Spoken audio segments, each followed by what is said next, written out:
Well, we don't have to pursue that. I'm fascinated by what you've been doing. Okay.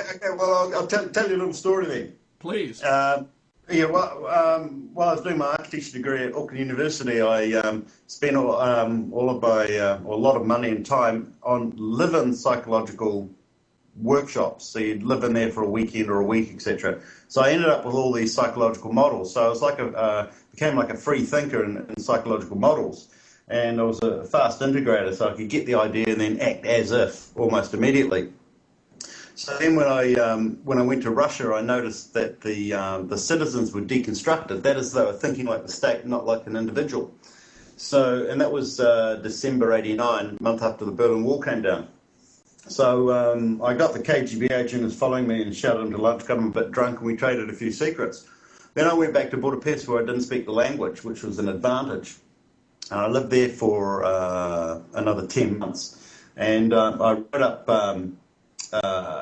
about 30 levels of interaction from actions to what the person was doing and how you could stimulate and reflect those actions. And then I developed about 5 different layers of dynamics between them. And then January 2002, I leaked it out on radio that I'd done that. And then in July 2002, the president of the Scientist Club in St. Petersburg flew out to New Zealand and asked to meet with me and stay with me for a month and briefed me on gravity and anti-gravity. And he said, you know, the way you work out gravity is you work out how to fly the planet. So we workshopped how to fly the planet and wrote a book on that. And that got stolen by the SAS and the Mossad in 11th May 2005.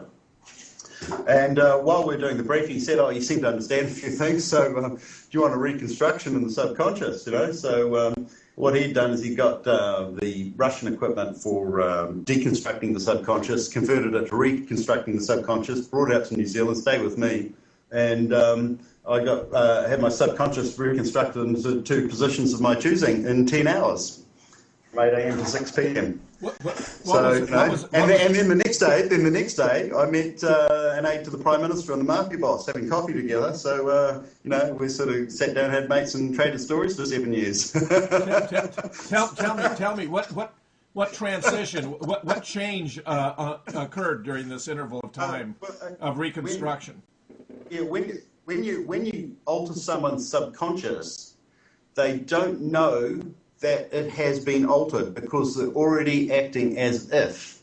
They don't know that anything has changed, but everything has changed. And the thing about changing the subconscious is that your subconscious draws everything around you according to that training.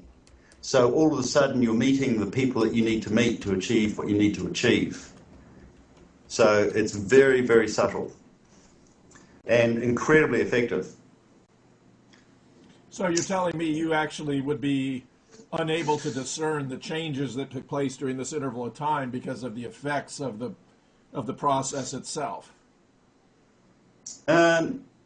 Well, what happened from then, from July 2002, is I started to meet a whole lot of military intelligence people, and that allowed me to write another 6 books, and another 2 coming out shortly, so another 8 books.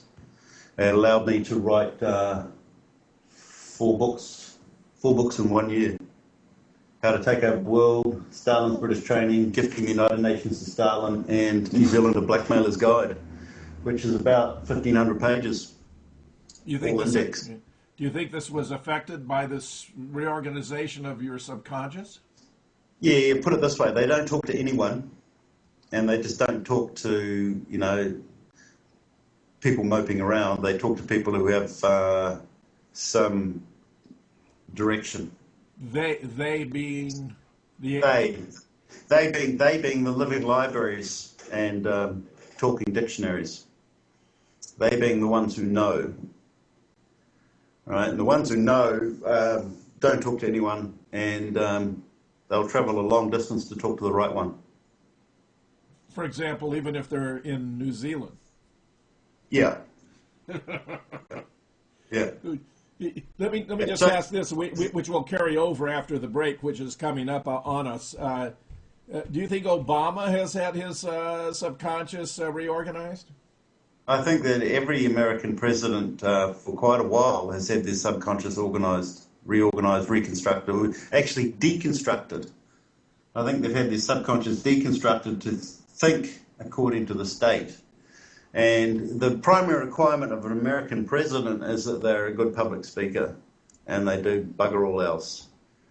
It's often that they say one thing and do another, and people believe what they say because they're the President of the United States. But the actual title of the President of the United States is Pirate Captain of a British Plantation.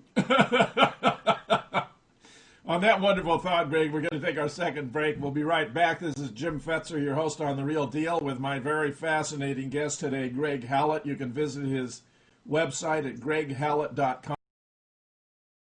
This is Jim Fetzer, your host on The Real Deal, with my very special guest today, a fascinating fellow indeed, Greg Hallett.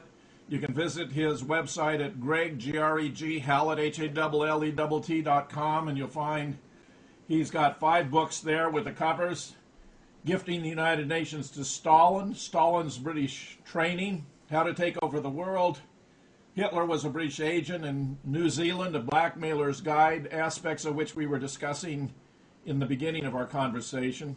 Let me ask you this, Greg. If we were looking at your books, how would you characterize them yourself? Would you characterize these as histories, as historical fiction, as fiction? I mean, how strong are the claims you make, and what was your method? My books are definitely not fiction. And around the time that my books started to get published, they removed the criteria to state on the back of the book whether it was fiction or non-fiction. Really? Yeah. I mean, that was done in New Zealand? Well, it happened in New Zealand. It happened overseas as well, but it's definitely in New Zealand. All my books are fact. My books are best described as historical crime-solving non-fiction. So I go in great detail into certain aspects of history to establish, for instance, that Joseph Stalin was covert, who was living in London in 1910, 1911, and ran the Sydney Street siege and was allowed to escape. And the way he escaped was by having his people come in from the terrace house Tuolong and bash holes through the doors and then cover them up with wardrobes and get Stalin out. And in the meantime, they brought in other bodies and threw those into the building and then burnt the building down as they were burnt bodies. And Stalin was allowed to escape. And the whole Sydney Street siege in 2nd of January 1911 was actually a military exercise run between Churchill and Stalin. They were working together. And they did work together. Churchill and Stalin did work together until 1945. They only fell out from 1945 to 53.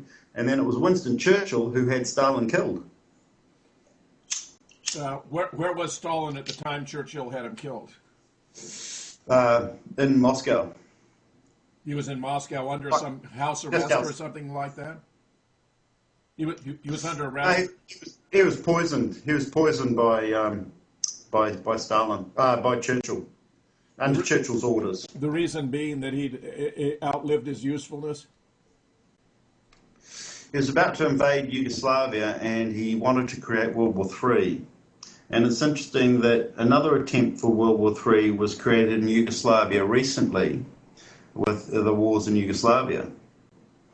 So Yugoslavia seems to be a point where they try to create wars. Let me just say that I have great affinity for the idea of historical crime solving because I've devoted much of my life to research on the death of JFK, the plane crash that took the life of Senator Paul Wellstone, and more recently the atrocities known as 9/11, on all of which have I published books. So I'm very sympathetic to what you're doing in general.